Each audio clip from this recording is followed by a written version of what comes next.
요한계시록 13번째 13강입니다. 저희는 이제 계시록도 이제 거의 이제 끝나가는데, 사실 오늘이 좀 중요한, 계시록에서 좀 중요한 부분입니다. 왜 중요하냐면 내용이 중요하다 뭐 그런 의미는 아니고요. 계시록 전체가 다 중요한 거죠. 하나님께서 우리에게 주시는 계시이니까요. 다 중요한데, 이 부분이 오늘 이제 저희들이 보게 되는 부분이 많은 논쟁이 있는 이야기예요. 그러니까 정답이다라고 이야기하는 많은 사람들의 주장들이 있다라는 거죠. 이것을 해석하는 데 있어서. 그래서 사실은 그 얘기는 뭐냐면, 답이 많다는 얘기는 다른 말로 답이 없다라고도 할 수 있겠지만, 왜 이렇게 자꾸 오해가 생기고 다른 답들이 나오고 다르게 해석을 하게 되고, 그리고 이것이 논쟁이 돼서 문제를 일으키고 이제 이단의 문제들이 만들어지고 생성이 되는 이유가 오늘 이제 보게 되어지는 이 10장의 말씀이거든요. 요 내용을 오늘 다루기 때문에 오늘 좀 중요한 부분들을 여러분들이 좀 집중해서 잘 듣고 잘 공부했으면 좋겠습니다. 예, 오늘 저희들이 보고 있는 부분도요, 사실은 일곱 대접 심판에 들어있는 부분이에요. 저희가 전체로 본다면 사실은 저희가 지금 두 번째 환상 부분, 크게 본다면 두 번째 환상, 일곱 심판 시리즈 4장부터 20장까지를 보고 있잖아요. 사실은 이게 요한계시록 전체에 있어서 심판에 관련된 본문에 해당하는 내용이지만, 그 가운데서도 저희들이 지금 일곱 대접 심판이라고 해서 12장에서 20장까지를 묶어서 함께 보고 있다라고 그랬어요. 사실 일곱 대접 심판이지만 일곱 대접 심판이 14장, 15장 두 장밖에 없어요. 나머지는 그 대접 심판에 대한 해설이라고 있어요. 해설. 전반, 후반 해설. 그 이제 해설이 이렇게 나오는 거죠. 그래서 15, 16장이 일곱 대접 심판이고, 그 전반부에 심판의 원인과 마지막 심판에 대한 12장에서 14장까지 이야기가 있고, 그 뒤에 이어서 17장에서 20장까지 또 마지막 심판의 이야기가 나온다고 그랬어요. 이런 이유가 나오는 것은 또 어떤 특징이 있냐면, 일곱 심판 시리즈가 인봉된 심판, 일곱 인봉 심판의 주제는 뭐냐면, 감추어졌던 것, 봉인되어졌던 것을 개봉을 해서 사람들한테 드러내 보인다라는 거잖아요. 계시됐다라는 거예요.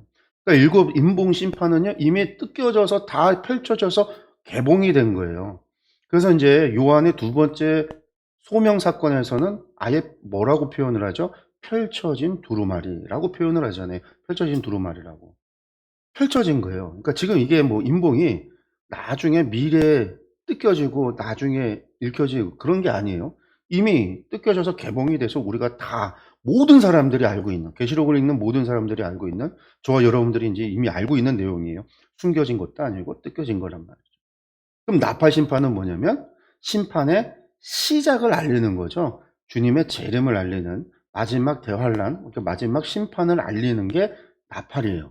그래서 나팔 심판의 내용이 대접 심판에서 반복이 되잖아요. 근데 나팔에서 알리고 대접은 실행되는 거라고 그랬죠. 실행.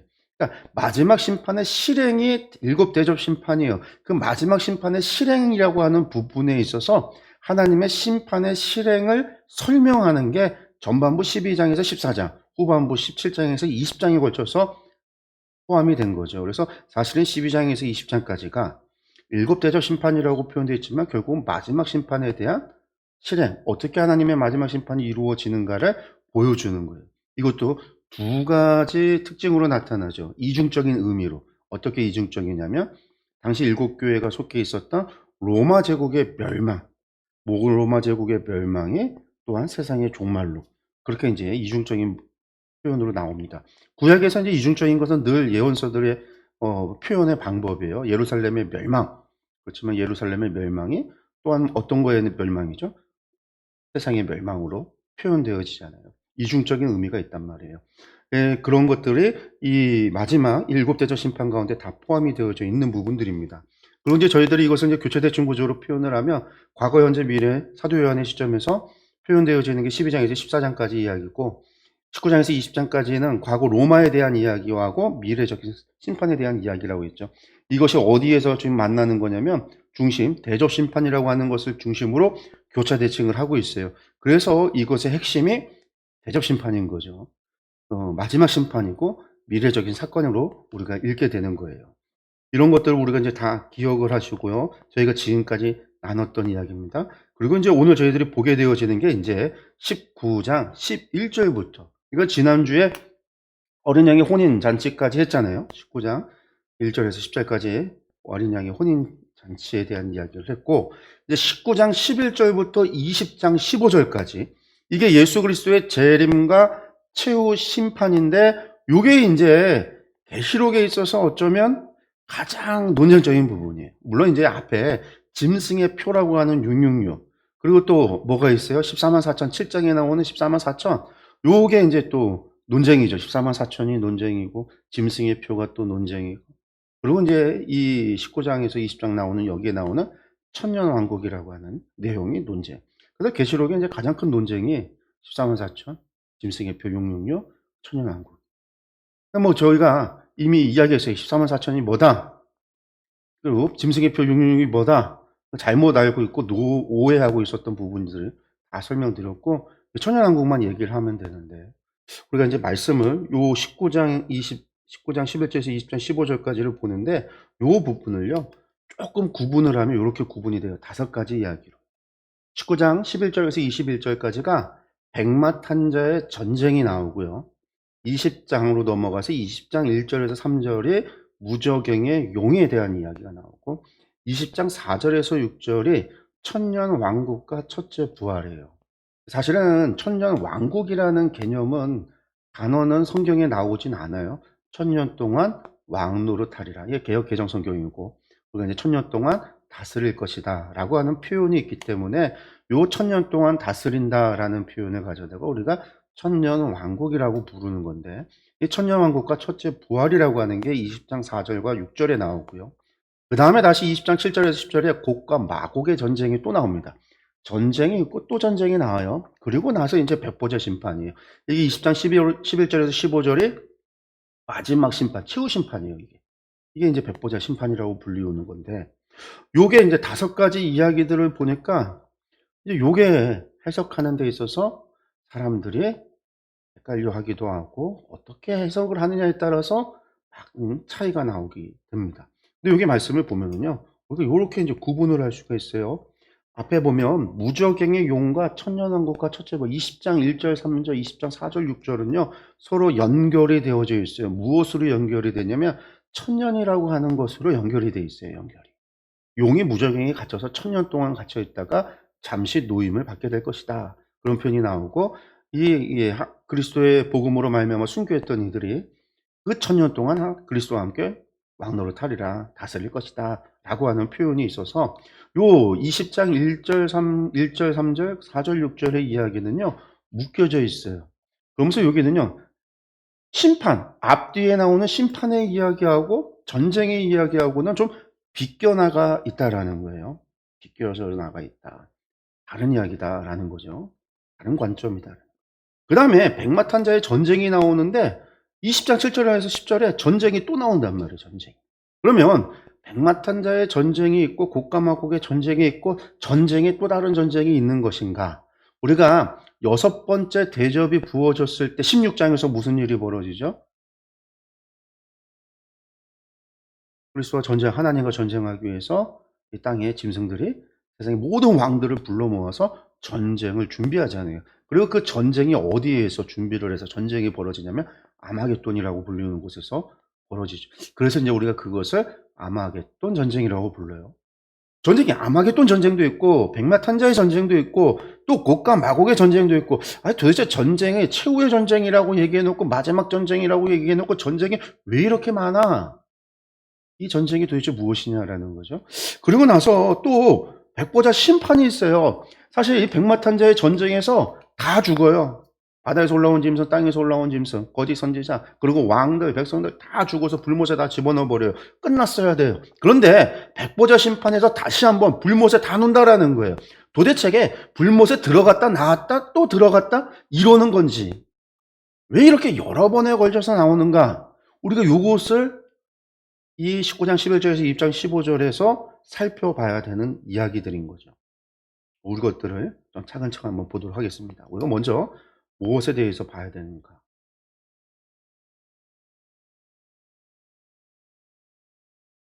다시 한번 잠깐만요. 여기 보면 그런데 재밌는 거는요. 요렇게 또 묶여요. 요렇게. 이게 뭐냐면 20장의 이야기가 백마탄자의 전쟁에서 불못으로 다 넣었다. 끝. 그런데 요게 이야기가 다시 용부터 시작해서 이야기해서 전쟁에서 곡과 마곡의 전쟁을 다 불러 모아서 전쟁 준비하고 백보자 심판에서 또다시 불못으로 다 들어가요. 불못이 두 번이 반복이 되는데 두 번 넣었다 빼는 이야기인가, 넣는데도 다 죽었는데도 또다시 생겨났는가. 요게 이제 핵심인 거죠. 그게 중간에 뭐가 있어요? 천년 왕국이 있으니까 천년 왕국 동안 또 불어나서 또다시 집어넣는다. 우리가 이제 이렇게 오해를 할 수가 있는데, 근데 이거 있어요. 이스라엘 사람들, 히브리 문학에 글을 쓰는 습관 가운데 그 사람들의 문학적인 특징 가운데 뭐가 있냐면요. 뭐 족보를 예를 들면은요. 족보를 예를 들 때 만약에 야곱이 아들을 낳았어요. 그 므낫세를 낳고 시몬을 낳고 레위를 낳고 유다를 낳았어요. 만약에 예를 들어서 이제 이 순서잖아요. 첫째부터 넷째까지만 낳았다. 족보에서 이야기를 하는데, 그래서 이제 므낫세, 시몬, 레위, 유다. 그러고 나서 이야기 이렇게 족보를 설명하고 나서 그 다음에 이어져서 이야기할 때 나는 시므온에 대해서 이야기해야지 라고 한다면은요, 유대인들은 어떻게 글을 쓰냐면요, 므낫세 이야기하고 레위 이야기하고 유다를 이야기하고 시므온을 얘기해요. 그리고 나서 시므온에 대해서 자세하게 이야기해요. 그러니까 하나의 이야기의 단락이 쓸 때에 무조건 형제 순서대로 쓰여지는 게 아니에요.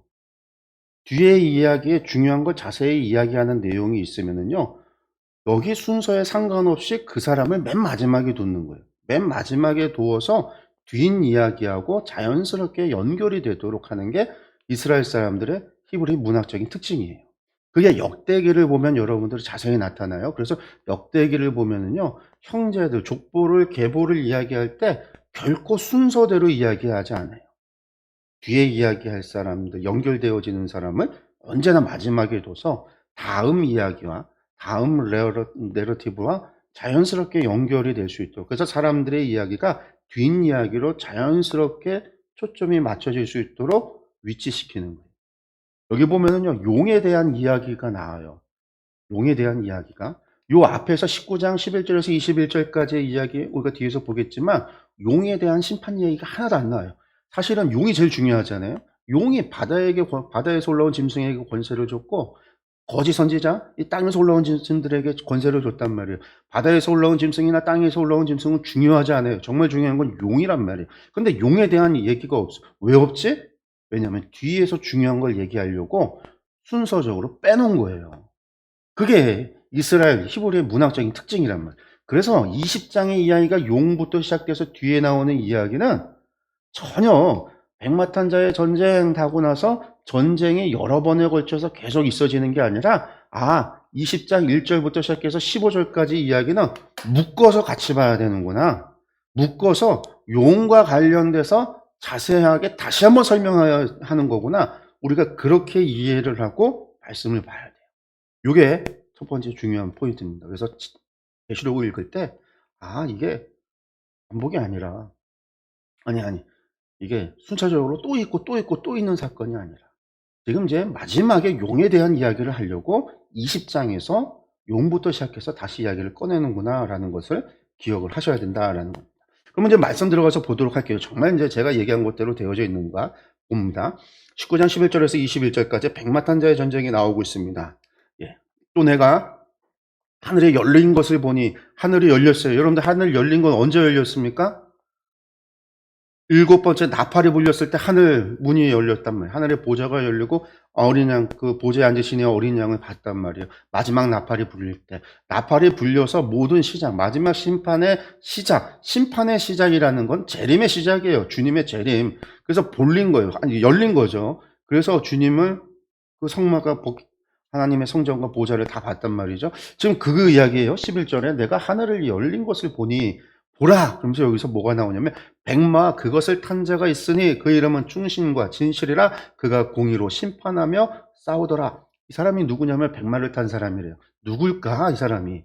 그러니까 계시록은 전체적으로 등장인물들이 계속해서 나올 때마다 그 사람들이 표현이 이름을 직접 얘기하지 않고 그 사람이 가지고 있는 입고 있는 옷이라든가 모습이라든가 타고 있는 것이라든가 이런 걸 통해서 그가 누구인지를 유추해야 되는데, 백마하고 관련된 게 뭐가 있냐면요, 첫 번째 인봉이 띄어졌을 때 무엇이 있었어요? 백마탄자가 나왔잖아요. 그 사람이 어땠어요? 활을 들고 나가 싸우는데 이기고 또 이겼더라.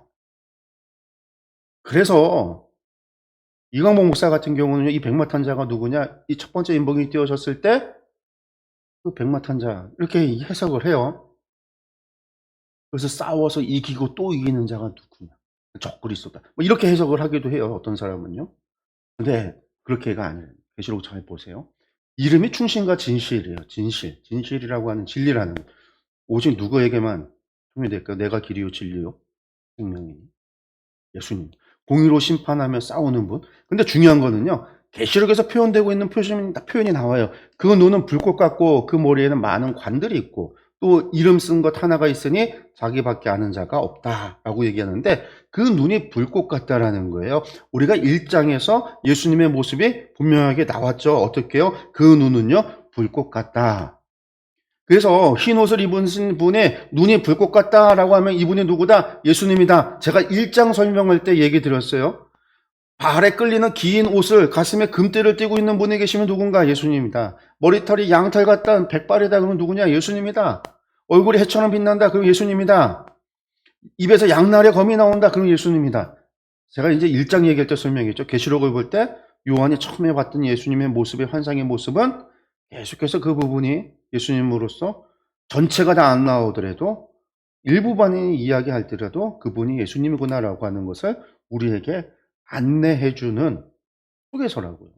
그러니까 지금 이게 예수님이에요. 백마탄자가 예수님이라는 거예요. 또 그가 피 뿌린 옷을 입었는데 그 이름은 하나님의 말씀이라 칭하더라. 왜 하나님의 말씀이에요? 태초에 말씀이 계시니라. 요한복음 1장 1절의 말씀. 그 말씀은 누구를 가리켜요? 주님이요. 그분이 피 뿌린 옷을 입었대요. 피 뿌린 옷을 입었다는 얘기는 뭘 의미할까요? 예수님께서 십자가에 달려 돌아가셔서 피를 흘리셨다. 그런 의미도 있겠지만, 우리가 추수 심판에서 어떻게 했어요? 그 진노의 포도주 틀에 그 심판받을 자들을 다 놓고 밟아서 그 옷에 피가 묻었다라고 그랬단 말이에요. 심판하시는 분. 14절에 하늘에 있는 군대들이 희고 깨끗한 세마포 옷을 입고 백마를 타고 그를 따르더라. 하늘에서부터 지금 뭐가 되는 거예요? 하늘에서부터 임재, 이 땅에 내려오고 있는 거예요. 근데 그 군대는요, 희고 깨끗한 세마포 옷을 입었다. 여러분들, 흰 옷은요, 사대 교회에게 이기는 자에게 주시는 약속이란 말. 15절에 그의 입에서는 뭐가 나온다? 예리한 검 나오죠. 그것으로 만국을 치겠고 친히 그들을 철장으로 다스리며 또 친히 하나님 곧 전능하신 이의 맹렬한 진노의 포도주 틀을 밟겠고 심판하시는 분이 누구시다? 예수님이시다 라는 거죠. 포도주 틀을 밟는다 그랬죠. 그 옷과 그 다리에 이름을 쓴 것이 있으니 만왕의 왕이요 만주의 주라 하였더라. 주님인 거죠. 예. 주님 어디서요? 입에서 양날의 검이 나왔다. 예수님께서는요 말씀으로 세상을 심판하신다. 그 다음에 또 내가 보니 또 봤습니다. 17절에 한 천사가 태양 안에 서서 공중에 나는 모든 새를 향하여 큰 음성으로 외쳐 이르되 하나님의 큰 잔치에 모여라. 지금 하나님의 큰 잔치가 열렸다라는 거예요. 여러분들, 하나님의 큰 잔치, 이게 어떤 의미예요? 구약에서는요 여호와의 날로 표현이 됐던 거예요. 그 여호와의 날, 큰 잔치에는 어떤 일들이 벌어져요? 잔치는요 모든 사람들이 함께 기뻐하고 즐거워하는 날이잖아요. 이 직전에 19장에서 1절에서 10절까지 무슨 얘기가 있었어요? 어린 양의 혼인잔치가 열렸다고 했단 말이에요. 예수님의 비유에서 마지막 날은 언제나 잔치로, 그래서 종들을 불러서 잔치에 사람을 채워라 얘기하시는 비유의 말씀들 나왔죠. 큰 잔치. 그 잔치 중에서도 큰 잔치, 마지막 날에 있어지는 잔치, 여호와의 날에 있어지는 잔치예요. 그런데 그 잔치가 단순히 혼인잔치만이 아니라는 거죠. 18절에 왕들의 살과 장군들의 살과 장사들의 살과 말들과 그것을 탄 자들의 살과 자유인들이나 종들이나 작은 자나 큰 자나 모든 자의 살을 먹으라 하더라. 새들이요, 새를 불러 모았는데 사람들의 시체에 살을 먹으라는 거예요. 이게 18절에 보여지는 이미지가 어떤 거예요? 전쟁 이후에 수많은 사람들이 죽어서 시체가 돼서 쓰러져 있는 광야. 그곳에 시커멓게 몰려온 새떼들, 짐승들. 그래서 이 죽음으로 말미암아 새들의 큰 잔치가 열렸다라는 거죠. 지금 마지막 심판의 모습, 전쟁의 모습을 보여주고 있어요. 백마탄 자의 전쟁에 대한 모습입니다. 또 내가 봄에 그 짐승과 땅의 임금들과 그들의 군대들이 모여 그 말탄 자와 그의 군대와 더불어 전쟁을 일으키다가 전쟁을 일으켰대. 누가요? 그 짐승과 땅의 임금들과 그들의 군대들이. 누구랑 전쟁하려고? 말탄 자와 또한 그의 군대와 더불어 전쟁을 일으키다가라는 거죠. 마지막 최후 전쟁에 대한 모습이에요. 이것이 어떤, 우리 앞에서 대접 얘기할 때 여섯 번째 대접이 큰 강 유브라데에 쏟을 때 무슨 일이 일어나냐? 동방에서 오는 왕들의 길이 예비되고 내가 보면 개구리 같은 새 더러운 영이 용의 입과 짐승의 입과 거짓 선지자의 입에서 나오니 그들은 귀신의 영이라 이적을 행하여 온 천하 왕들에게 가서 하나님과 전능하신 이의 큰 날에 있을 전쟁을 위하여 그들을 모으더라. 전능하신 이의 큰 날이 무슨 날이에요? 잔칫날이에요. 전쟁을 위하여 그들을 모으더라. 이거예요. 모았다라는 거죠. 이날 전쟁에 누가 누구랑 싸워요? 이 하나님을 대적하는 이것들이 그리스도 백마탄 자와 전쟁을 일으키는 거죠. 보라 내가 도둑같이 오리니 누구든지 깨어 자기 옷을 지켜 벌거벗고 다니지 아니하며 자기의 부끄러움을 보이지 아니하는 자는 복이 도다. 새 영이 히브리어로 아마겟돈이라는 곳으로 왕들을 모으더라. 그러니까요. 백마탄 자의 전쟁이 아마겟돈 전쟁과 같은 전쟁을 얘기하는 거예요. 아마겟돈 전쟁이 있고 또 백마탄 자의 전쟁이 있다는 거예요. 같은 전쟁을 얘기하는. 그래서 마지막 전쟁 19장의 이 백마탄 자의 전쟁이라고 하는 거는요. 16장의 여섯 번째 대접 심판에서 있어지는 전쟁과 같은 것을 얘기하는 거예요. 같은 거. 다른 게 아니라 전쟁이 또 있는 게 아니라 같은 것을 얘기하는 거예요. 이것이 어떤 전쟁이다? 우리가 흔히 이야기하는 아마겟돈 전쟁이라는 거예요. 그러면 이 전쟁들이 19장의 전쟁, 16장의 전쟁, 이 전쟁들이 전부 언제 있어지는 거예요? 언제? 주님의 재림에 있어지는 거예요. 재림을 통해서. 주님의 재림 때에 마지막에 여러 번에 걸쳐서 전쟁이 있어지는 게 아니라 하나의 전쟁을 지금 이렇게 대접 심판의 모습으로 설명하고 그 다음에 그것을 갖다가 설명해주고 해석하는 부분에 있어서 이야기되는 거니까 다른 게 아니라 같은 거다. 전쟁이 여러 번 있는 게 아니라 한 번 있는 거다. 그게 마지막 주의 재림에 있을 때 있어지는 전쟁이다라는 거죠. 그리고 이제 이 보세요. 그랬더니 전쟁이 모았는데 짐승이 잡히고 그 앞에서 표적을 행하던 거짓 선지자도 이게 땅에서 올라온 짐승인 거죠. 앞에 짐승은 바다에서 올라온 짐승입니다. 선지자도 함께 잡혔으니 이는 짐승의 표를 받고 그의 우상에게 경배하던 자들을 표적으로 미혹하던 자라. 이 둘이 산채로 유황불 붙는 못에 던져지고 유황불 불못에 던져졌어요. 누가? 바다에서 올라온 짐승, 땅에서 올라온 짐승. 그리고 그와 함께 짐승의 표를 받았던 모든 사람들, 우상 숭배에 참여했었던 모든 사람들이라는 거예요. 그 모두가 유황불을 불못에 던져졌더라. 그 나머지는 말탄자의 입으로부터 나오는 검에, 말탄자의 입에서 나오는 검이 무슨 검이에요? 그리스도의 말씀이잖아요. 그 말씀의 죽음에 모든 새가 그들의 살로 배불렀더라. 불렀더라.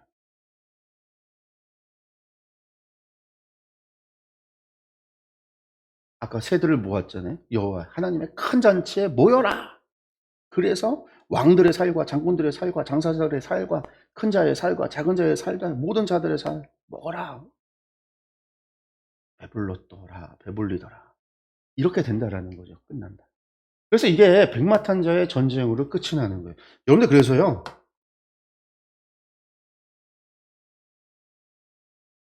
요 계시록 19장의 요 이 백마탄자의 전쟁. 그다음에 이 전쟁의 최후 마지막 원수는 누구겠어요? 당연히 용인 거죠. 용, 옛뱀이요, 마귀 사탄이라. 그래서 서양의 신화 속에 신화와 소설 속에 뭐가 있어요? 용과 싸우는 사람은 언제나 누구예요? 백마탄 용사, 기사가 싸우는 거예요. 백마탄 기사. 항상 용과 싸우는 사람은요, 백마를 타고 있고요, 기사예요. 우리가 이제 뭐 판타지 소설을 봐도요. 기사가 있고 마법사가 있고 엘프가 있고 드워프가 있고 막 그래요. 전사도 있고 막 뭐. 그런데 그들 가운데 최후의 용의 숨통을 끊는 거는 누구냐면은요. 용사보다요. 기사보다도 훨씬 더 힘이 강한 훨씬 더 능력이 있는 마법사가 죽이는 것도 아니고 훨씬 싸움 잘하는 뭐 엘프나 뭐 힘이 센 드워프나 이런 것들이 이런 자들이 용의 숨통을 끊지 않아요. 결국에 용을 죽이는 거는요. 백마 타고 있는 기사가 칼을 들고 용을 죽여요. 하늘을 날고 마법을 부리고 불을 쏟는 막 그런 용을요. 그런 이미지가 어디서 온 거냐? 서양의 문학에 어디서 온 거냐? 여기서 온 거예요. 백마탄자의 이미지. 우리 계시록 19장의 이야기죠. 어쨌든 이게 마지막 심판의 모습인 거죠. 그래서 불못에 다 던져져서 죽는다라는 거죠. 그러고선 19장이 끝나요. 그 다음에 이제 무적의 20장의 이야기가 시작이 됩니다. 20장의 이야기를 보면요. 무적행의 용 이야기로 넘어가요. 또 내가 봄에라고 하는 거는요. 앞에 이야기 끝. 지금 환상이 또 바뀌었다라는 것 제가 계속 강조하는 부분이죠. 환상이 바뀐 거예요. 그러니까 이 뒤에 환상은 절대로 앞의 환상과 연결될 때도 있고 연결이 안 될 수도 있고 이거 다음에 있어지는 순차적인 것일 수도 있고 이것은 독립된 것일 수도 있어요. 언제나. 그래서 내가 봄에라고 시작되어지는 이 부분에 있어서 그냥 우리가 무조건적으로 19장 21절로 끝난 이야기 다음에 이어지는 이야기로 봐서는 안 되고 요 내용이 독립적인 건지 이어지는 건지 아니면 추가 설명인지를 분간하면서 봐야 되는 거죠. 읽어 나갈게요. 또 내가 봄에 천사가 봤어요. 무저갱의 열쇠와 큰 쇠사슬을 그의 손에 가지고 하늘로부터 내려와서 용을 잡으니 곧 옛뱀이요 마귀요 사탄이라 잡아서 1000년 동안 결박하여 무저갱에 던져 넣어 잠그고 그 위에 임봉하여 1000년이 차도록 다시는 만국을 미혹하지 못하게 하였는데 그 후에 반드시 잠깐 놓이리라. 여기 보면요 무저갱이 나오죠. 그리고 그 안에 무엇을 잡아넣었다고요? 용을 잡았다고요. 그 용은 뭐냐? 옛뱀이다. 이거는 창세기 3장에 나오는 아담과 하와를 속였던 옛뱀을 얘기하는 거고요. 그 뱀이요 마귀 사탄이라 하나님을 대적하는 자라. 그것을 잡아서 1000년 동안 결박을 했다. 그리고 1000년이 차면 잠시 놓였다. 그래서 중요한 거 우리가 이제 하나씩 봐요. 20장이야. 여기 보면은요.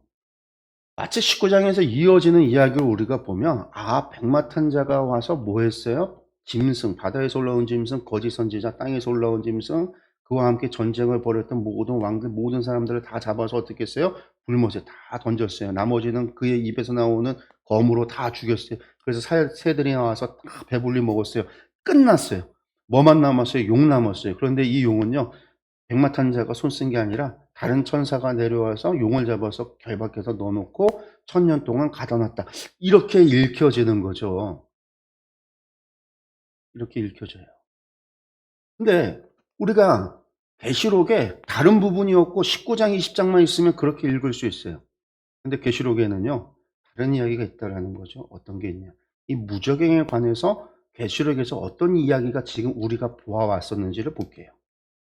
왜냐하면 여기가 중요해요. 여기가. 천사가 해서 미혹하지 못하였는데 여기까지. 요 이야기가 도대체 언제 있었느냐라는 거예요. 언제. 천사가 열쇠를 가지고 와서 용을 잡아서 무저갱에 놓고 1000년 동안 결박했고 임봉했다가 1000년이 지나면 풀려난다. 이게 도대체 언제쯤 이야기냐? 우리가 무저갱에 대해서 계시록에서 어떻게 이야기하고 있었는가를 한번 찾아서 보면 먼저 계시록 9장의 무저갱에 대한 이야기가 나옵니다.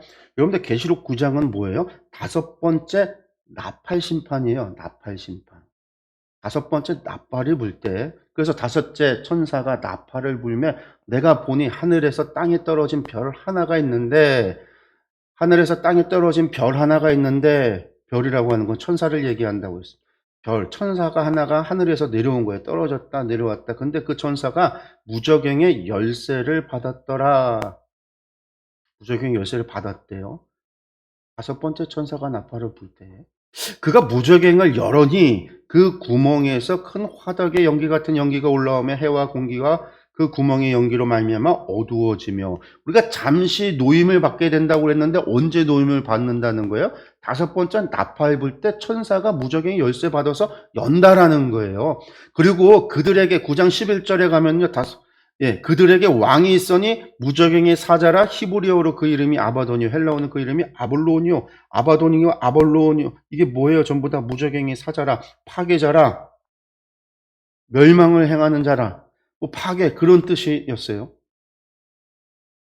무적행의 사자, 무적행의 왕, 그들에게 왕이 있었다. 용, 옛뱀이라고 부르고, 마단, 마귀, 사탄이라고 불리는. 그러니까 지금 이미 여러분들 예수님께서 백마탄자 이후에 무적행에 집어넣는 게 아니라 이미 어디 있어요? 무적행에 있어요. 5번째 나팔 불 때 무적행에서 풀려난다라는 거예요. 그 전까지는요, 풀려난다 안 한다, 무적행에 있다라는 거예요. 그러니까 지금 여러분들 사탄은요, 마귀 사탄이 어디 있어요? 지금 무적행에 있는 거예요. 임봉된 상태로 있는 거예요. 그러니까 사탄은요, 누구를 필요로 해요? 자신을 대신해서 교회를 박해할 바다에서 올라온 짐승이 필요한 거죠. 자신의 권세를 준.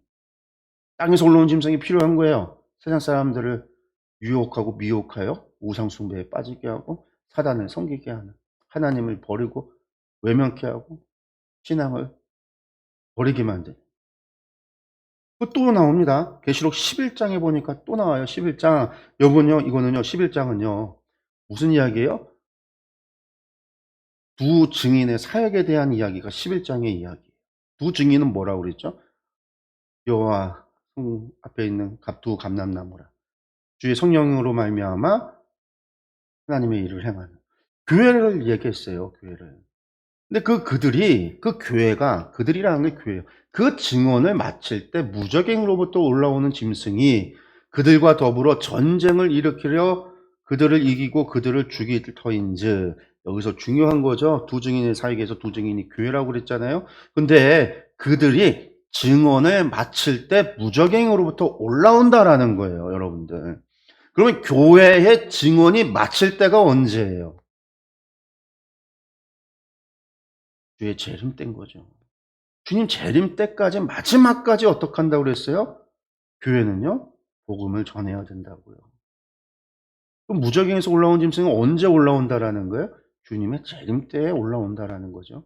그럼 지금은 어디 있다는 거예요? 무적행에 있다라는 거예요. 주님의 재림은 언제 있었어요? 백마탄 자가 하늘에서 내려오잖아요. 하늘문이 열리고 마지막 7번째 나팔을 불려주고 백마탄 자가 하늘문이 열리고 이 땅에서 내려오는 게 주의 재림이라고 그랬잖아요. 그러니까 19장과 20장이 연속적인 이야기가 아니라는 거죠. 또 17장 8절, 17장의 이야기가 나옵니다. 그런데 17장은 뭐죠?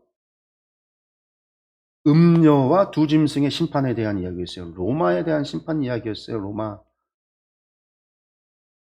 근데 이 17장 8절에 뭐라고 얘기합니까? 사도 요한이 내가 본 짐승은, 그 짐승은요, 전에 있다가 지금은 없으나 장차 무적행으로부터 올라와 멸망으로 들어갈 자다. 이게 누구예요? 지금 용을 얘기하잖아요.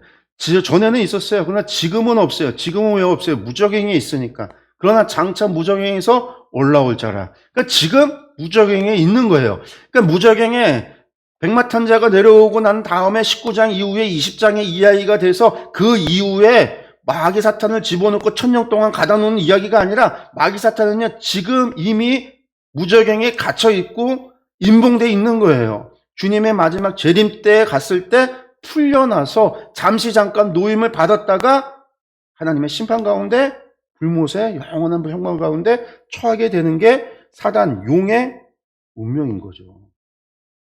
그리고 다시 말씀 보면은요, 20장 또 내가 보면 천사가 무적행의 열쇠와 큰 쇠사슬을 그의 손에 가지고 하늘로부터 내려와서 용을 잡으니 곧 옛뱀이요 마귀요 사탄이라 잡아서 1000년 동안 결박하여. 이 천사는 어떤 천사일까?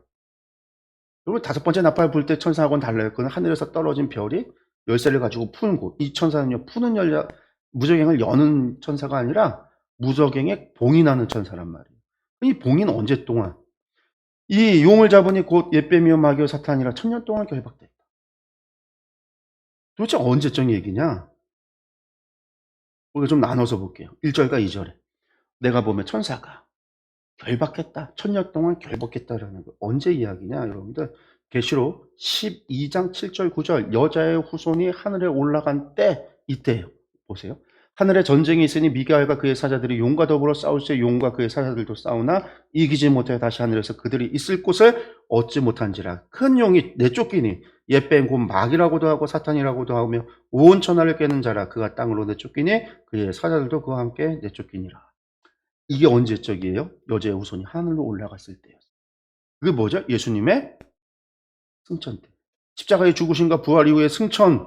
이것이 이야기하는 게 12장 7절과 9절의 이야기예요. 그때 예수 그리스도의 승리를 이야기하는 거죠. 이미 앞서 있어서 임봉될 때 그랬잖아요. 다윗의 자손 승리했다라고 얘기했잖아요. 선포했단 말 하늘에서. 예수님의 십자가의 죽으심과 부활, 주님의 초림의 사건을 통해서 승리하고 사단의 권세가 꺾였단 말이에요. 그때 임봉됐다라는 거예요. 이때 무저갱에 주님의 십자가 사건 때문에 사단이 패하여 땅에 떨어졌다라는 이야기. 그의 권세가 꺾인 거죠. 힘을 잃은 거죠. 나중에 잠시 잠깐 노임을 받겠지만. 무저갱이 던져져서 1000년이 차서 그 후에 잠깐 놓인다. 이건 무슨 얘기냐? 17장 8절 최후 심판에 보면은요. 내가 본 짐승은 전에 있다가 지금은 없으나 장차 무저갱으로부터 올라와 멸망으로 들어갈 자다. 언제적 얘기를 하는 거예요? 마지막 주님의 재림. 지금은 전에 있었지만 지금은 없고 장차 무저갱에서 올라올 거다라는 얘기죠. 이 부분을 우리가 명확하게 인지하고 있어야 돼요. 우리가 또 이것을 좀 이해하기 위해서는요. 천년이라는 얘기할 때 구속사의 시간, 예수님께서 초림부터 재림까지 이어지는 예수님의 구속, 이 구속사의 시간을 이해할 필요가 있어요. 우리가 먼저 보면은요. 예수님의 탄생과 죽으심, 십자가의 죽으심과 부활하심과 승천, 우리가 이것을 무엇이라고 얘기했냐면요. 예수님의 초림의 사건이라고 그래요. 예수님의 초림. 이게 초림 때에 있어진 이야기예요. 두 번째, 예수님의 심판과 구원은 동시적인 사건이죠. 심판과 구원, 그 다음에 새하늘과 새 땅이 이루어지는 이것은요. 재림의 사건이에요. 예수님이 재림하실 때 이루어질 일이에요. 그러면 구속사의 시간표는 탄생과 죽음, 부활, 승천, 심판과 구원, 새하늘과 새 땅 가운데 이미 초림과 재림 가운데 승천까지 이야기는요. 이미 이루어진 사건, 이미 지나간 사건, 완성된 사건이에요. 아직 이루어지지 않은 사건은 무엇이냐면 재림, 남겨져 있는 것은 재림 때 이루어질 일이에요. 아직 주님 오시지 않았잖아요. 주님 재림 때 있어질 일들이라는 거예요. 그래서 초림과 재림까지의 이야기를 뭐라고 이야기하냐면 역사라는 거죠. 교회의 역사, 초림과 재림의 역사, 이 사이가 역사예요. 우리는 이 사이에 존재하고 있어요. 그 가운데 우리는요, 가장 재림 때, 주님의 재림 때, 마지막 때에 가장 가까이에 살고 있는 사람들이 우리예요. 시간표상으로는. 왜? 우리가 현재니까요. 과거는 지나갔고 미래는 오지 않았고 우리가 현재니까 우리는요, 사도 바울 시대보다요, 사도 바울보다 주님의 재림에 2000년이나 더 가까이 있잖아요. 2000년이 흘렀으니까. 그리고 우린 지금 이 역사를 살아가고 있단 말이죠. 그런데 요 예수님의 그리스도의 사건이요. 초림과 재림으로 나눠져 있어요. 신약은요. 계시록을 보면은요. 신약에서는 이렇게 나눠져 있는데 구약에서는요. 이것을 두 개로 나눠서 보지 않았어요. 구약에서는요. 주님의 초림과 재림 사건을 전부 다 뭉뚱그려서요. 마지막 날에 있어지는 종말의 때라고 봤어요. 예언이 그렇게 됐다. 그래서 구약의 예언이 이중적이라는 게 예수님은 메시아의 예언을 해요. 메시아가 오시면 해결된다. 구원받는다. 근데 예수님 오셨단 말이에요. 초림에 오셨단 말이에요. 이새의 뿌리에서 태어나셨단 말이에요. 처녀가 잉태하여 아들을 낳았단 말이에요. 왔단 말이에요. 우리를 대신하여 창에 찔리고 우리를 대신하여 죽으셨어요. 이루어졌단 말이에요. 낙엽 타고 성전으로 올라가셨어요. 이루어졌단 말이에요.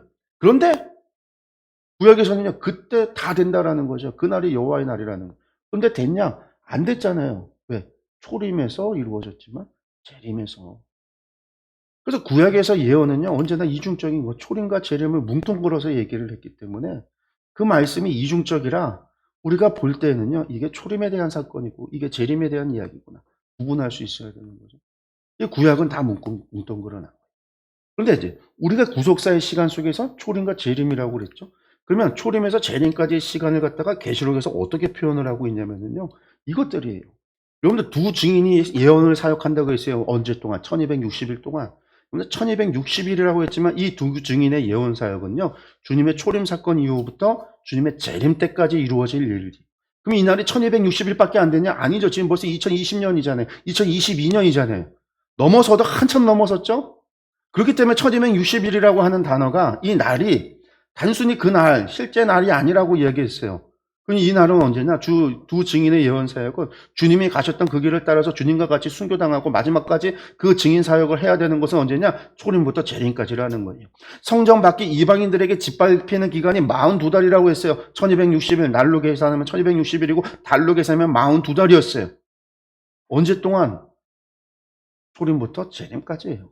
여인이 광야에서 보호받는 길 1260일이라고 그랬어요. 이 여인이 보호받는 기간이 1260일인데 1260일만이 아니라 언제요? 초림에서 재림까지. 여인이 보호받는 기간을 한때, 두때, 반때라고도 표현했어요. 한때, 두때, 반때, 3년 반. 3년 반을 달로 하면 42달, 날로 하면 1260일. 동일한 날들이죠. 바다에서 올라온 짐승이 통치하는 달이 42달이래요. 42달만이 아니라. 사단이 무적행에 갇힌 기간이 1000년. 근데 이 기간들이요, 전부 다 초림에서 재림까지를 가리키는 말들이에요. 그러니까 계시록에서 말하는 이 날수와 달수와 연수와 천년이라고 하는 기간이라고 하는 것들이요, 전부 다 주님의 초림부터 재림까지 이루어지는 기간 속에서 있어지는 일들이에요. 이것을 구약에서 볼 때는요, 이 날은 전부 다 뭐예요? 종말의 때예요. 왜? 초림부터 재림 사이니까. 그래서 요엘서 같은 경우에 성령 강림 사건을 이야기할 때 말세라고 표현하잖아요. 말세에 이루어질 일들. 왜? 초림과 재림 사이에 있어졌던 오순절 사건이었어요. 말세라는 거예요. 근데 말세요? 그때부터 지금 2000년이나 지났는데 2000년인데 무슨 1000년의 왕국이 두 번이나 지나갈게요? 아니잖아요. 그래서 이 말들이요, 계시록에서 표현되어지는 날수와 달수와 이거는요, 상징의 언어들이에요. 초림부터 재림까지. 특별히 바다에서 올라온 짐승이 통치했던 42달은 셀리오코스의 에피파네스가 이스라엘 예루살렘 성전을 갖다가 더럽혔을 때 그 성전을 다시금 하나님 앞에 재봉할 때까지 기간이 42달이었단 말이에요. 그것을 기준으로 해서 이야기되어진 거예요. 우리가 이제 이것이 1000년이라고 하는 게 그냥 실제 1000년이 얘기하는 게 아니구나. 이게 헬라어에서 1000은 많다라는 의미죠. 많은 기간. 조림에서 재림까지 기간이라는 거예요. 우리가 말씀을 또 계속 볼게요. 그 다음에 이제 천년왕국과 첫째 부활에 대한 이야기 이어집니다. 이것은 이어져요. 또 내가 보자들을 보니 보자들이 어디 있어요? 하늘에 계신 하나님 앉아 계신 보좌가 계시고 내 생물이 주위에 있고 그 바깥에 24장로들이 보좌에 앉아 있죠. 그리고 수많은 사람들이 보좌. 여러분들 보좌를 약속했어요. 라오디게아 교회에게 이긴 자들에게 주시는 약속이 보좌를 약속했단 말이에요. 그러니까 여기에 앉아 있는 사람들은 전부 이 땅에서 싸워서 이긴 사람들이에요. 계속 봐요. 거기에 앉아 있는 자들 다 복수형이에요. 심판하는 권세를, 그들이 심판하는 권세를 받았어요. 또 내가 보니 예수를 증언함과 하나님의 말씀 때문에 목뱀을 당한 자들의 영혼들과 또 짐승과 그의 우상에게 경배하지 아니하고 그들의 이마소에 그의 표를 받지 아니한 자들이 살아서 그리스도와 더불어 천년 동안 다스렸습니다라는 거죠. 여기에서 이제 천년 왕국이 나와요. 그리스도와 함께 천년을 통치했다.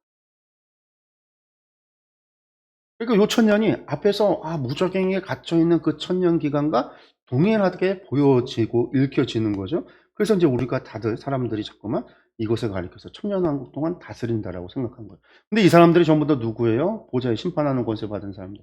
신앙을 지켜서 순교한 자들. 또 신앙을 지키고 이 땅에서 이긴 사람들인 거죠. 결국은요. 그들이 통치한다라는 거죠.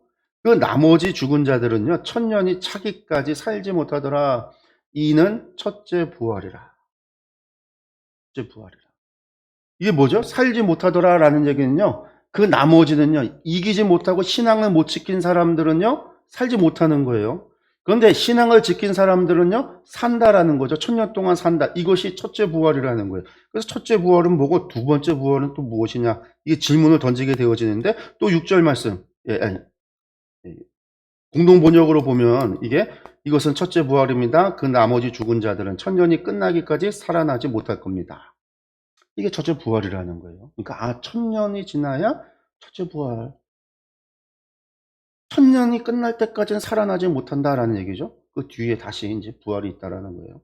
두 번째 부활이 있겠죠. 그 얘기를 하고 있어요. 그 다음에 6절. 이 첫째 부활에 참여하는 자들이 복이 있다. 여기 또 이제 계시록의 7가지 복 가운데 여기 또 복이 나오고 있어요. 그 첫째 부활에 참여하는 자가 복이 있다. 거룩하도다. 둘째 사망이 그들을 다스리는 권세가 없고. 첫째 사망은 육신의 죽음인데 둘째 사망이 또 있다라는 거예요. 근데 둘째 사망이 첫째 부활에 참여한 사람들을 다스리지 못한다. 그리고 그들이 하나님과 그리스도의 제사장이 되어서 1000년 동안 그리스도와 더불어 다스릴 겁니다. 하나님과 그리스도의 제사장이 돼요. 근데 우리가 왕 같은 제사장으로 택함받고 부름받은 거는요, 이 땅에서 살아있을 때 그리스도를 믿음으로 말미암아 이미 부여된 우리의 사명이었단 말이에요. 근데 이 1000년 동안 다스림을 받는다라고 이야기 또 하고 있어요. 그래서 사람들이 생각을 하는 거죠. 이 1000년이 도대체 뭘까? 궁금합니다. 그래서 이제 1000년 동안 다스리는 천년 왕국이라는 말을 만들어냈어요. 천년 왕국. 이 천년 왕국이 해석하는데 어려움이 있더라고요. 몇 가지 이제 해석하는 기준들이 있는데 한번 볼까요? 첫 번째가 무천년설이라고 하는 것이 있어요. 무천년설. 무천년설이라고 하는 거는요, 천년 왕국이라고 하는 천년의 왕국이 없을 뭐예요? 없다라는 거예요. 에이, 성경에 1000년 동안 다스린다고 했는데 왜 없어? 이렇게 질문을 던질 수 있죠. 근데 이걸 보시면은요, 그리스도의 초림, 주님의 초림과 재림, 구속사의 시간표가 있고 중간이 그러면요, 역사가 있겠죠. 초림과 재림 사이의 역사가 교회 시대, 신약의 시대, 오늘날의 역사가 진행이 된단 말이에요. 이게 진행이 되다가 대환란이 있고 나면, 대환란이 시작이 되면 그 환란을 통해서 마지막 아마겟돈 전쟁, 복과 마곡의 전쟁, 이 마지막 심판 때에 그리스도의 재림이 한 번 있어요. 한 번의 재림이 있고 전쟁을 통해서 심판을 끝나고 나면 새하늘과 새 땅, 여기에서 하나님의 나라와 지옥으로 갈리게 된다. 그건 천년은 뭐냐면 교회 시대의 이 역사, 초림에서 재림 사이에 천년 왕국은 이 땅에서의 천년이 아니라 하나님의 나라, 지금 보좌와 그 보좌 앞에 있는 신앙을 지키고 살았던, 죽어서 하늘나라에 갔다 하나님의 보좌 앞에 서 있는 그들이 하늘나라에서 존재하는, 하나님 나라에서, 지금 하늘나라에서 존재하는 이것을 천년왕국이다. 이것이 천년이라는 기간이 아니라 초림에서 재림 사이에 있어지는 하늘의 하나님 나라와 이 땅의 교회에 하나님의 몸된, 그리스도의 몸된 나라가 존재하는 것이 무천년설이다. 천년왕국이 없다라는. 그러니까 여기를 딱 보면은요, 주님의 초림과 재림, 딱, 그리고 요 사이에 뭐가 있어요? 초림과 재림의 역사. 그 역사, 교회 시대가 있고, 이 땅에는 교회 시대가, 하늘에는 하나님의 나라가 있는 거고요. 이 재림 직전에 대환란이 있고, 아마겟돈, 마지막 전쟁이 있고, 심판이 있다라는 거예요. 우리가 이제 흔히 이야기하는 휴거라고 하는 것이 언제 있어지냐? 이 마지막 재림 때 여기에서 있어지는, 이게 이제 무천년설이에요. 천년왕국이 없다라는 거예요. 근데 후천년설이라고 하는 것이 있습니다. 후천년설은 어떻게 되냐면요, 하늘나라의 보좌 이런 거 없어요. 지금 그림에 없죠. 어떻게 되냐? 그리스도의 초림, 성육신, 초림과 재림 사이에 어떤 일들이 있냐면요, 후천년설이잖아요. 천년 왕국 후에 예수님의 재림한다. 천년 왕국 이후에 그리스도의 재림이 있다라는 거예요. 그럼 앞에 재림이 있냐? 앞에 없어요. 그러면 이건 뭐냐면요, 교회 시대가 있고 대환란을 거치면 천년왕국이 된다라는 건데, 교회 시대에 우리가 열심히, 성도들이 열심히 주의 복음을 전해서 땅끝까지 복음의 증인이 되고 하나님의 말씀을 전해서 이 땅에 무엇을 건설한다? 하나님의 나라를 건설한다라는 뜻입니다. 물론 그 가운데 교회를 대적하는 세력들과의 대환란의 전쟁이 있지만 결국은 그것도 교회가 이겨내고 이 땅에 하나님의 나라를 실현한다. 그래서 천년왕국이 이 땅에서 실현된다라는 거예요. 그래서 이 천년왕국의 천년이 차고 나면 그리스도가 재림하는 거죠. 근데 이 이야기는요, 계시록의 이야기의 개연성이 다 파괴가 돼요. 순서가 없잖아요. 왜? 예수님께서 천년왕국전에 19장에서 뭐 주님의 뭐 백보자 이야기도 있고 막 나오잖아요. 백마탄자의 심판 이야기도 나오고 뭐 계시록의 다른 대접 심판도 나오고 마지막 추수 심판도 나오고 막 심판들이 나오는데 그것들에 대한 설명이 부족해요. 근데 이거 어디에서 이런 상상, 이런 이제 이 주장들을 많이 하게 되냐면은요. 중세 교회가 이랬어요. 그래서 이 땅에 뭐가요? 교황으로부터 시작돼서 하나님의 나라를 이 땅에 실현하겠다. 그 남미의 해방신학이라고 하는 게 있죠. 해방신학. 그래서 이 땅에 무엇을요? 해방신학을 통해서 하나님의 나라를 건설하겠다. 우리나라는요. 민중신학이라고 하는 한신대에서 시작이 됐던 민중신학이 있죠. 이 땅의 민중들을 위해서. 그래서 무엇을 해요? 사회운동, 사회개혁운동, 사회 악과 부조리와 싸우죠. 그래서 열심히 사회운동을 해요. 뭐 데모와 같은 것들, 그런 민중운동을 해요. 그것을 통해서 사회 악과 부조리를 개혁해서 이 땅에 하나님의 나라를 실현하겠다라는 거예요. 뭐 가톨릭 같은 경우에 정의구현 사제단 이들도 마찬가지. 그 선교도 그런 거예요. 그래서 당시에 특히 이제 우리나라 80년대 같은 경우 전 세계적으로 80년대를 전후해서 남미의 해방 신학, 우리나라의 민중 신학 이런 신학들, 그건 이제 선교 신학들이 발전되면서 이 땅에 하나님의 나라를 건설하겠다. 주의 복음을 전하고 정의를 실현하겠다. 하나님의 공의의 나라를 건설하겠다. 이제 이런 운동이 벌어졌던 거죠. 근데 이거는 이제 성경하고는 조금 많은 차이가 있습니다. 여기 보면은요. 소림과 재림 사이의 역사 가운데 교회 시대 대환란 천년왕국. 근데 대환란의 이야기가 성경의 이야기하고 너무 안 맞잖아요. 왜 다 죽었는데. 그런 것들이 이제 표현이 맞지 않는 거죠. 그다음에 이제 역사적 전천년설이에요. 여기서 전이라고 하는 거는요. 천년왕국 전에 예수님이 재림한다라는 거죠. 그래서 예수님의 재림 뒤에 천년왕국이 있어요. 왜 하늘 같은 거 관심이 없죠? 이 땅에 주님의 초림 이후에 교회 시대가 있고 마지막 대환란. 이 전천년설은요. 후천년설과 정반대예요. 후천년설은 사회가 발전이 돼서 하나님의 나라를 이 땅에 실현할 수 있다라고 봤지만 전천년설은 아니, 사회는 악해진다라는 거예요. 교회가 아무리 복음을 전하고 열심히 말씀을 가르치고 선교를 해도 사회는 점점 악해져서 결국엔 심판의 자리로 갈 수밖에 없게 된다라고 보는 게 전천년설이에요. 그래서 악해지니까 심판으로 가는 거죠. 그래서 그리스도의 재림이 있어요. 그 재림 전에 대환란이 있고 대환란의 마지막에 아마겟돈 전쟁이 있어요. 이때 그리스도가 재림을 해요. 그래서 이 전쟁에서 승리하고 나서 천년 동안 왕국 한 그리스도와 함께 다스려. 그리고 나서 천년 뒤에 노임을 받으면요, 풀려나면 곡과 마곡의 전쟁이 두 번째 전쟁이 또 있다라는 거예요. 전쟁에서 다시금 백보자 심판을 통해서 이 전쟁에서 승리하고 백보자 심판을 해서, 그러니까 심판이 두 번 있는 거죠. 심판이 두 번 있고 나서 새하늘과 새 땅 지옥으로 간다. 이게 역사적 전천년설이에요. 역사의 마지막에 그리스도의 재림과 심판, 전쟁이 두 번 있고 심판이 두 번에 걸쳐서 이루어진다. 천년왕국 전후로 해서. 이게 역사적 전천년설. 근데 이게 문제가 뭐냐면요. 안에 그리스도께서 재림하셨어요. 그리스도 성도들이 그리스도와 함께 천년을 다스리는데 얼마나 정치를 잘했는지요. 천년 뒤에 났더니 또다시 반란을 일으키고 또다시 전쟁을 일으키고 또다시 악을 행하는 거예요. 이 참 말이 안 되죠. 주님이 다스리는 나라가 천년 동안 그리스도가 다스렸는데 천년 동안 지옥에서 고통을 당한 이들이 회개한 게 아니라 독을 품고 나와서 저것들 다 죽여야지. 이게 곡과 마곡의 전쟁이라는 거예요. 이게 역사의 전천년설이라고 하는 게 이런 이제 문제가 있는 거죠. 여기서 초점은 그리스도의 재림이 언제냐? 천년왕국 앞이다라는 거예요. 그래서 이거 간단하게 보면 아마겟돈 전쟁이 재림 때 있어져. 이 대환란과 아마겟돈 전쟁. 그리고 이제 천년왕국이 있고 곡과 마곡의 전쟁이 또 있고 백보자 심판이 있다.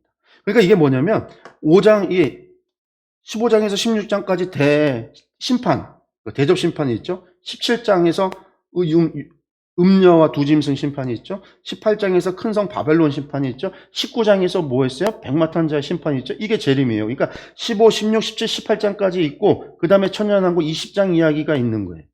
그러니까 19장, 15장부터 시작해서 20장까지 이어지는 이야기가 전부 다 그냥 순차적인 이야기다. 난 몰라. 이게 뭐 따져갖고 이게 순차적인 건지 이게 다시금 반복적으로 해석하고 설명하는 건지 귀찮아. 그냥 난 순차적인 것으로 볼래. 이 역사적인 전천년설이에요. 그리고 이제 우리나라에 너무나 큰 영향을 준 게 이 세대주의 전천년설. 전천년인데 역사주의하고 달라요. 역사적 전천년설하고 달라요. 복잡하잖아요. 왜? 예수님의 재림이요. 두 번에 걸쳐 재림이 있어요.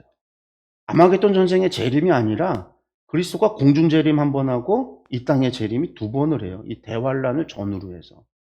이게 세대주의 전천년설인데, 세대주의 전천년설이 조용기 목사가 처음으로 우리나라에 미국에서 있었던 걸 소개를 해서 우리나라에 80년대에 알렸고, 그리고 이 세대주의 종말론이 누구에게요? 세대주의 종말론이라는 게 결국 세대주의 전천년설이에요. 이것에 따라서 오는 건데, 이 세대주의 전천년설을 받아들인 게 장막절로부터 시작한 최태관 이 이단들, 전부 다 우리나라 이단들이 전부 다 이거의 기준, 이 다미성교회 전부 다 이 세대주의 전천년설에 기반을 하고 있어요. 왜 그런가? 이게 왜 성도들이, 왜 사람들이 왜 이렇게 이단들에게 넘어가는가?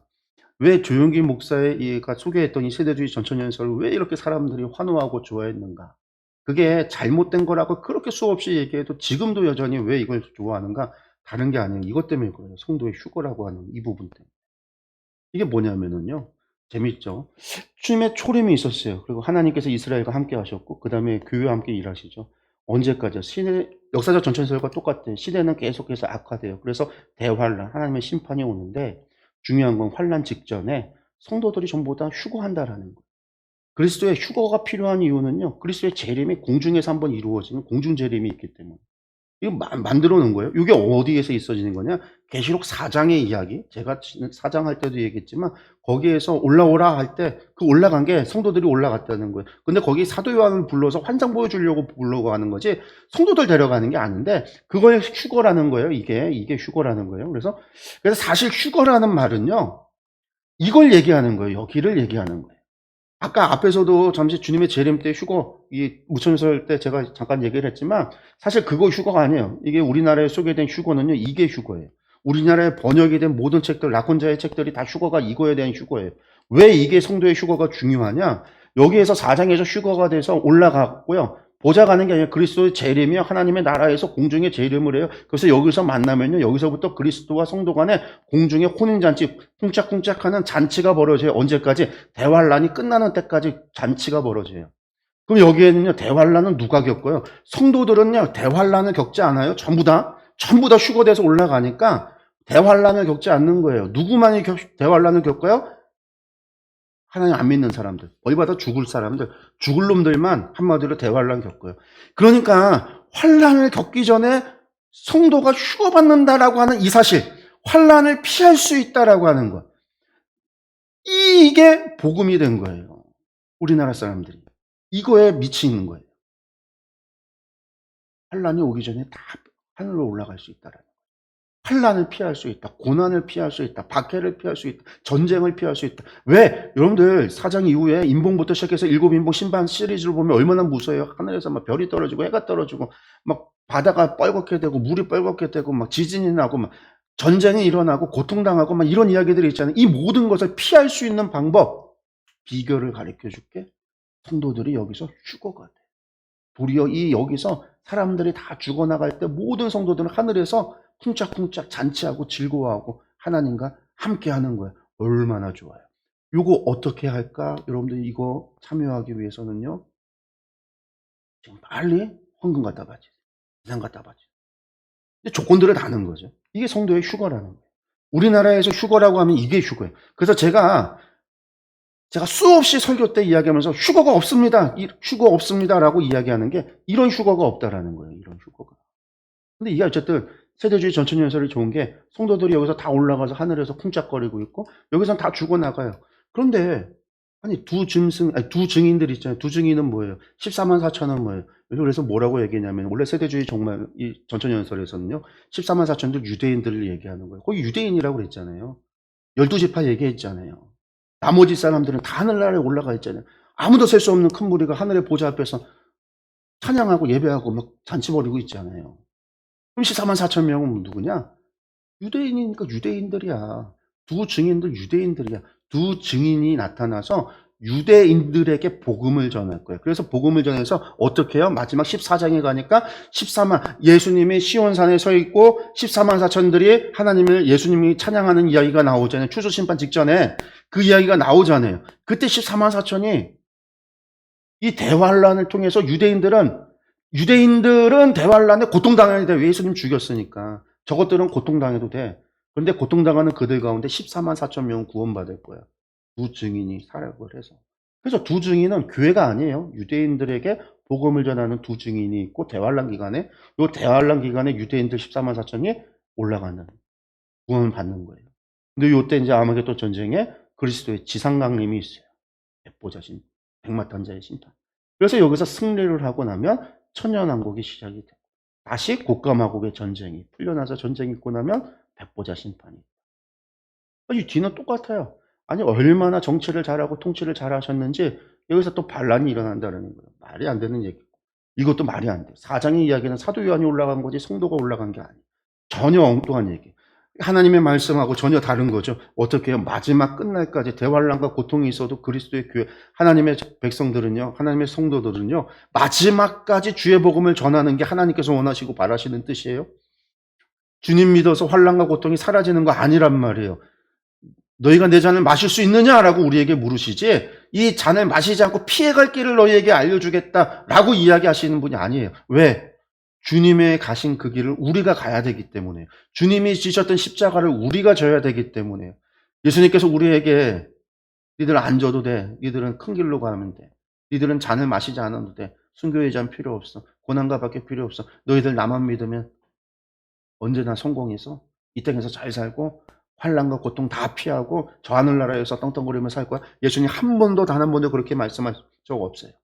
성경은 우리에게 단 한 번도 그것을 이야기한 적도 없어요. 근데 인간의 그러한 욕심이 이러한 엉터리를 만들어서 성도의 휴거와 공중재림과 지상강림이라고 하는 이중재림을 만들고 이런 엉터리를 만든 거예요. 이게 세대주의 전천연설. 이게 우리나라에 들어온 거죠. 이 사단들, 이게 이단들이 이야기하기 편해요. 여러분들은 다 여기에 포함되어야 합니다. 포함돼요.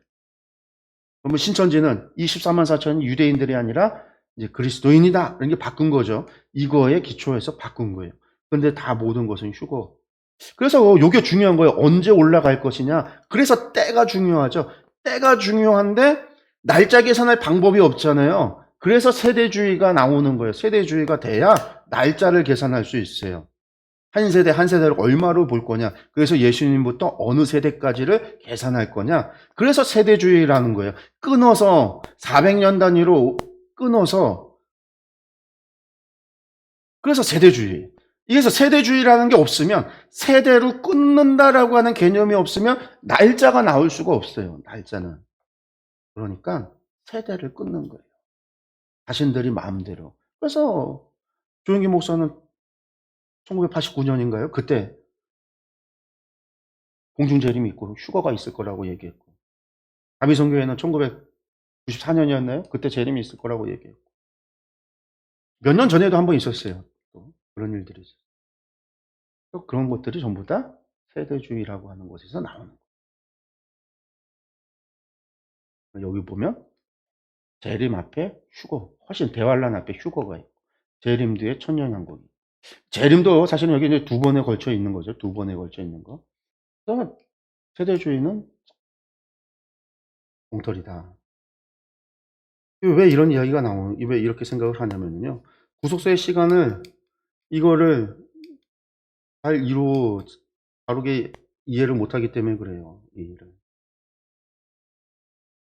보다 초림부터 재림까지의 이야기가 성경에서 말하고 있는 부분들이, 다양하게 나오고 있는 부분들이 전부 다 초림과 재림까지의 기간이다.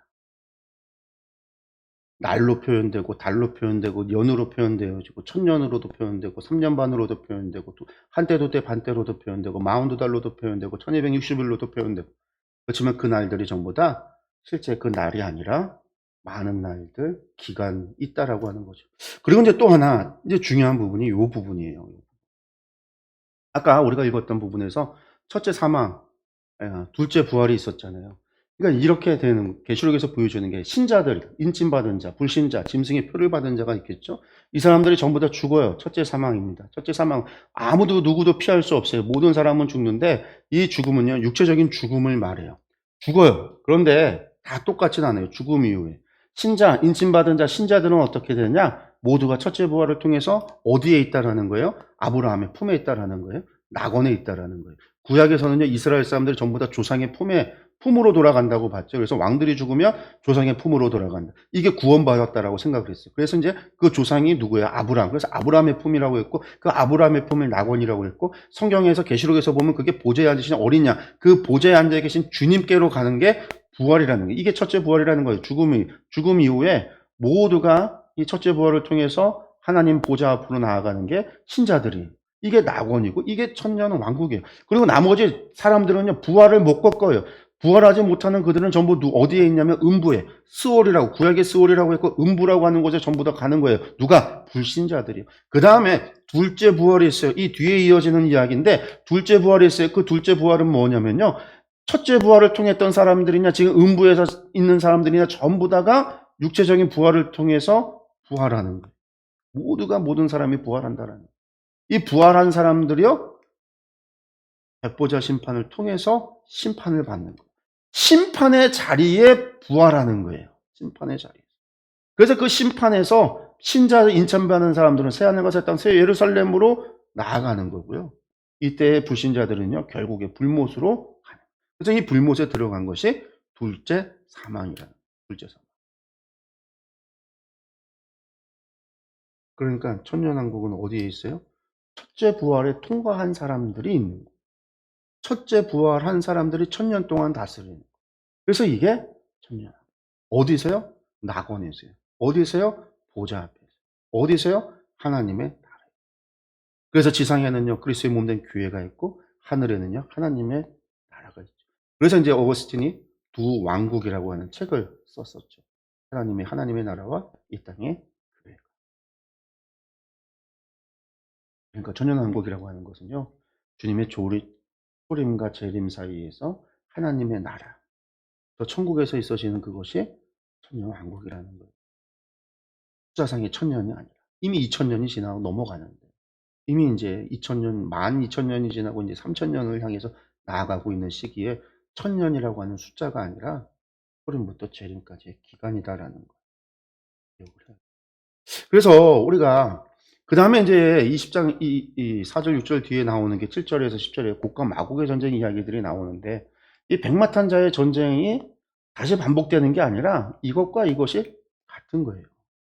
백보자 심판. 이게 전부 다 재림이잖아요. 이게 19장 11절 21절 재림이잖아요. 재림의 이야기를 이렇게 다시 한번 해설하는 거죠. 왜 이렇게 이야기하냐면 이 20장 무적행의 용부터 시작되어지는 요 이야기가 추가 설명되어지는 부분이니까. 추가 설명 부분. 아까 얘기했잖아요. 여기 21절에 뭘로 끝내세요? 짐승과 거짓 선지자들과 그리고 그들을 추종했던 모든 세력들의 죽음. 그래서 불못으로 들어간 두 번째 죽음에 대한 이야기로 끝이 났잖아요. 그것에 대한 다시 한 번의 설명이.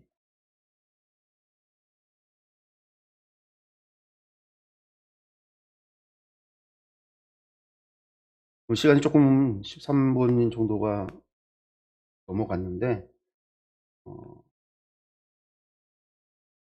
오늘은 여기까지만 하겠습니다. 여기까지 하고 저희가 이제 다음 주에 이 목과 마곡의 전쟁부터 시작을 해서 예, 백보자 심판까지 그리고 나서 전체 4장에서 20장까지 이야기 구조를 설명하고 하는 것들을 다음 주에 이어서 좀 하도록 하겠습니다. 진도가 너무 많이 나간 것 같아서 여기까지 하겠고요. 여러분들 오늘 말씀에서 기억을 하세요. 꼭 기억해야 될 것이 무엇이냐면 계시록이라고 하는 것이 다 순차적으로 계속해서 연결되어지는 이야기가 아니다라는 거. 아까 표를 보여드렸다시피 모든 사람이 죽은 다음에 믿는 자들은 첫 번째 부활을 통해서 보좌 앞에 계신 하나님께로 나아가고 불신자들은 전부 다 음부로 가요. 이게 우리가 이야기하는 천년 동안 다스린다라는 이야기. 주님의 초림과 재림까지 사이 기간 동안에 우리가 하나님과 함께 다스린다라고 하는 의미라는 거. 그래서 오늘 말씀을 통해서도 보여지지만은요. 계시록은 제가 반복적으로 이야기하는 것. 일곱 교회에게 주신 편지, 이 땅에서 성도들이 어떻게 소망을 가지고 살아갈 것인가에 대한 이야기. 우리의 죽음이 끝이 아니라는 거죠. 우리는 죽어도요. 하나님 나라의 보좌에서 하나님과 영원히 왕노릇 통치하는 하나님의 나라의 백성으로 살아간다라는 우리의 삶이 이 땅에서의 끝이 아니라고 하는 것들. 또한 살아서 이곳에서 우리가 신앙을 지키는 자들은요. 우리의 신앙을 통해서 이 땅에서의 사명을 또한 감당하고 나아가야 된다라는 것들. 우리가 이런 부분들을 좀 기억을 하셨으면 좋겠어요. 그리고 분명한 것은요. 우리 교회는요. 우리 기독교는요. 하나님은 결코 우리가 말하는 우리가 생각하는 그런 샤머니즘 귀신 섬기는 거 다르다라는 것을 우리가 좀 기억을 하셔야 돼요. 우리가 너무 오랫도록 귀신 섬기고 살아갔던 이 문화 속에서 있었기 때문에 이 기복적인 신앙이 우리 이 눈을 너무 가리고 있기 때문에 우리가 말씀을 봐도 그냥 오로지 기복적인 것, 말씀을 통해서도 보면서도 자꾸만 귀신 섬기는 그런 습관들을 가져다가 하나님을 보고 세상을 보고 성경을 이해하고 하다 보니까 잘못된 길로 하나님의 뜻과 말씀의 뜻과 전혀 상관없는 것으로 우리가 오해하는 경우가 있다라는 거죠. 왜 기복적인 거? 왜 휴거? 성도의 휴거가 왜 사람들이 그렇게 좋아하는 이야기가 되어졌는가? 박해를 피하는. 그 얘기는요, 사실은 이 땅에서의 사명에 관심이 없다라는 거예요. 어떻게 마지막까지 하나님의 복음을 전할 것인가? 마지막 그 순간까지도요, 주의 복음을 전하면서 하나님의 말씀을 통해서 이 땅에 하나님 나라를 증거하고 전파하고 살아갈 것인가에 대한 관심이 없다라는 거예요. 내가 복받고 내가 이 땅에서 잘 살고 저 하늘나라에서 구원받아서 잘 사는 이런 기복적인 것 이것에만 관심이 있기 때문에 그렇다라는 거죠. 우리가 그런 부분들을 다시금 좀 내려놔야 되고 정말 하나님의 말씀 속에서 하나님께서 바라시는 뜻이 무엇인가를 깊이 좀 생각해야 되는 그런 것이 계시록을 통해서 우리가 생각하고 고민하고 또 우리가 하나님께 기도로 우리의 삶의 방향을 물어야 되는 기도의 제목이라는 것들을 우리가 기억하셨으면 좋겠습니다. 오늘 여기서 마치도록 하겠습니다. 기도하겠습니다.